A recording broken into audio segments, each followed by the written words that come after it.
श्री कृष्णा। राधे राधे।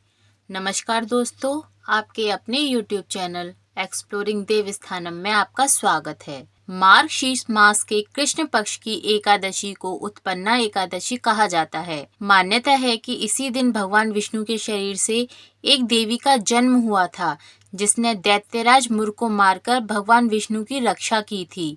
भगवान विष्णु ने एकादशी को उत्पन्न होने के कारण इसे एकादशी देवी का नाम दिया। ऐसी भी मान्यता है कि इसी तिथि से एकादशी व्रत की शुरुआत हुई थी। आइए जानते हैं उत्पन्ना एकादशी व्रत कथा। एक बार भगवान श्री कृष्ण से अर्जुन ने कहा, हे प्रभु, आपने इस एकादशी के व्रत के पुण्यों को अनेक तीर्थों के पुण्य से श्रेष्ठ तथा पवित्र क्यों बतलाया है? कृपा करके यह सब आप मुझे विस्तार पूर्वक कहिए। श्री कृष्ण बोले, हे पार्थ, सतयुग में एक महाभयंकर दैत्य हुआ था। उसका नाम मुर था। उस दैत्य ने इंद्र आदि देवताओं पर विजय प्राप्त कर उन्हें उनके पद से हटा दिया। तब इंद्र ने भगवान शंकर से प्रार्थना की, हे भोलेनाथ, हम सब देवता मुर दैत्य के अत्याचारों से दुखी होकर मृत्युलोक में अपना जीवन व्यतीत कर रहे हैं। राक्षसों के भय से हम बहुत दुख और कष्ट भोग रहे हैं। मैं स्वयं बहुत दुखी और भयभीत हूँ।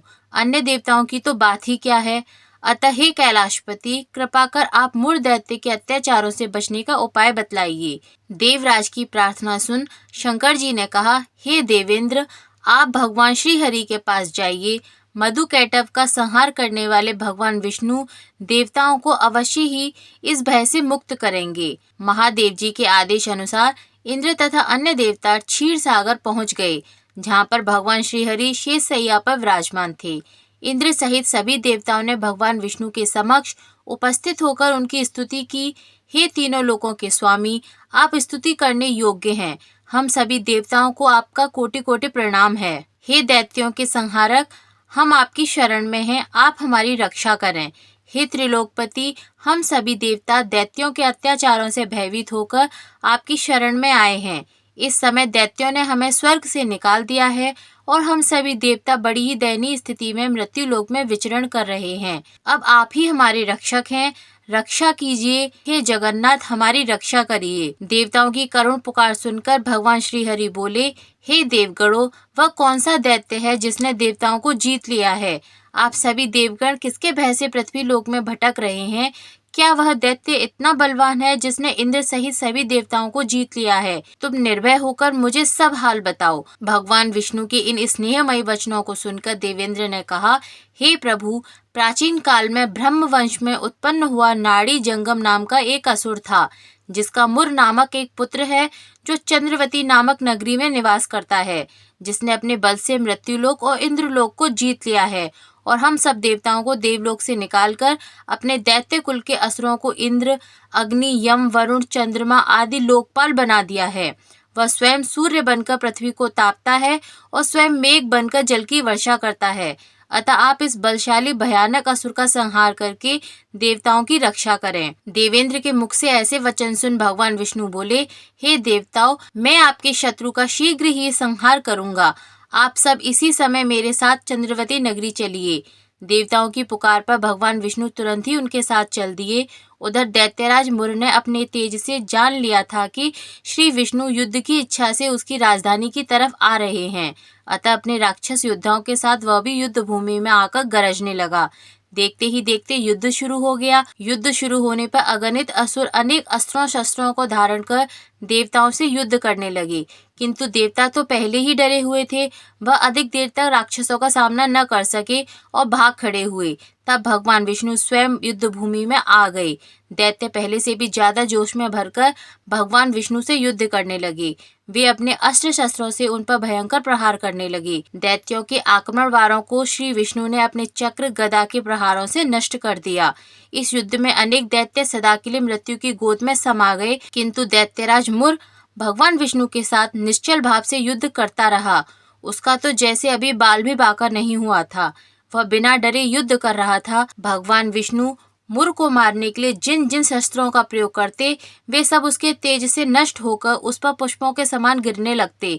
अनेक अस्त्रों शस्त्रों का प्रयोग करने पर भी भगवान विष्णु उससे जीत न सके। तब वे आपस में मल्ल युद्ध करने लगे। भगवान श्री हरि उस असुर से देवताओं के लिए सहस्त्र वर्ष तक युद्ध करते रहे, किंतु उस असुर से न जीत सके। अंत में भगवान विष्णु शांत होकर विश्राम करने की इच्छा से बद्रिका आश्रम स्थित 38 कोस लंबी एक द्वार वाली हिमवती नाम की एक गुफा में प्रवेश कर गए। हे अर्जुन, उस गुफा में प्रभु ने शयन किया। भगवान विष्णु के पीछे पीछे वह दैत्य भी चला आया था। भगवान श्री हरि को सोता देखकर वह उन्हें मारने को तैयार हो गया। वह सोच रहा था कि मैं आज अपने चिर शत्रु को मारकर हमेशा हमेशा के लिए निष्कंटक हो जाऊंगा, परंतु उसकी यह इच्छा पूर्ण न हो सकी, क्योंकि उसी समय भगवान विष्णु की देह से दिव्य वस्त्र धारण कर एक अत्यंत मोहिनी कन्या उत्पन्न हुई और राक्षस को ललकार कर उससे युद्ध करने लगी। उस कन्या को देखकर राक्षस को घोर आश्चर्य हुआ और वह सोचने लगा कि ऐसी दिव्य कन्या कहाँ से उत्पन्न हुई, और फिर वह असुर उस कन्या से लगातार युद्ध करता रहा। कुछ समय बीतते बीतते उस कन्या ने क्रोध में आकर उस दैत्य के अस्त्र शस्त्रों को टुकड़े टुकड़े कर दिए, उसका रथ तोड़ डाला। अब तो उस दैत्य को बड़ा ही क्रोध आया और वह सारी मर्यादाएं भंग करके उस कन्या से मल्ल युद्ध करने लगा। उस तेजस्वी कन्या ने उसको धक्का मारकर मूर्छित कर दिया और उसकी मूर्छा टूटने से पूर्व ही उसका सिर काटकर धड़ से अलग कर दिया। सिर काटते ही वह असुर पृथ्वी पर गिरकर मृत्यु को प्राप्त हुआ। बाकी बचे असुर अपने राजा का ऐसा दुखद अंत देखकर भयभीत होकर पाताल लोक में भाग गए। भगवान विष्णु जब निद्रा से जागे तो उस असुर को मरा देखकर उन्हें घोर आश्चर्य हुआ और वह सोचने लगे कि इस महाबली को किसने मारा है।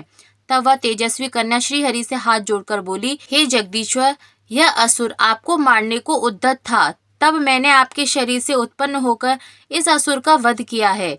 कन्या की बात सुन भगवान बोले, तुमने इस असुर को मारा है, अतः हे कन्या, मैं तुमसे अत्यंत प्रसन्न हूँ। इसे मारकर तुमने तीनों लोकों के देवताओं के कष्ट को हरा है, इसलिए तुम अपनी इच्छा अनुसार वरदान मांग लो, मैं तुम्हारी प्रत्येक इच्छा को पूर्ण करूँगा। भगवान की बात सुनकर कन्या बोली, हे प्रभु, मुझे यह वरदान दीजिए कि जो भी मनुष्य या देव मेरा व्रत करे उसके सभी पाप नष्ट हो जाएं और अंत में उसे स्वर्ग लोक की प्राप्ति हो। मेरे व्रत का आधा फल रात्रि को मिले और उसका आधा फल एक समय भोजन करने वाले को मिले। जो श्रद्धालु भक्ति पूर्वक मेरे व्रत को करें वे निश्चय ही बैकुंठ लोक को प्राप्त करें। जो मनुष्य मेरे व्रत में दिन तथा रात्रि को एक बार भोजन करें वह धन धान्य से परिपूर्ण हों। कृपा करके मुझे ऐसा वरदान दीजिए। भगवान श्री हरि ने कहा, हे कन्या, ऐसा ही होगा। मेरे और तुम्हारे भक्त एक ही होंगे और अंत में संसार में प्रसिद्धि को प्राप्त होकर मेरे लोक को प्राप्त करेंगे।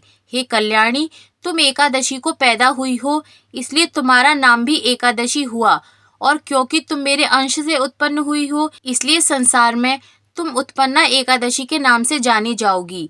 तथा जो मनुष्य इस दिन व्रत करेंगे उनके समस्त पाप समूल नष्ट हो जाएंगे। तुम मेरे लिए अब तीज, अष्टमी, नवमी और 14 से भी अधिक प्रिय हो।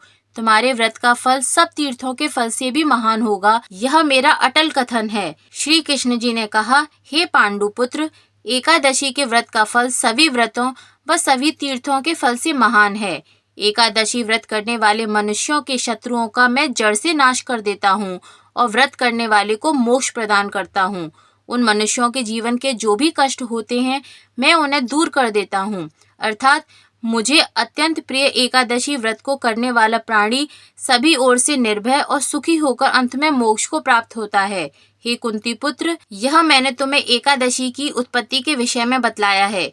एकादशी व्रत सभी पापों को नष्ट करने वाला और सिद्धि प्रदान करने वाला है। श्रेष्ठ मनुष्यों को दोनों पक्षों की एकादशियों को समान समझना चाहिए, उनमें भेदभाव नहीं करना चाहिए। जो मनुष्य एकादशी महात्म्य का श्रवण व पठन करेंगे उन्हें अश्वमेध यज्ञ के समान फल प्राप्त होगा। यह मेरा अटल कथन है। बोलिए भगवान श्री हरि की जय।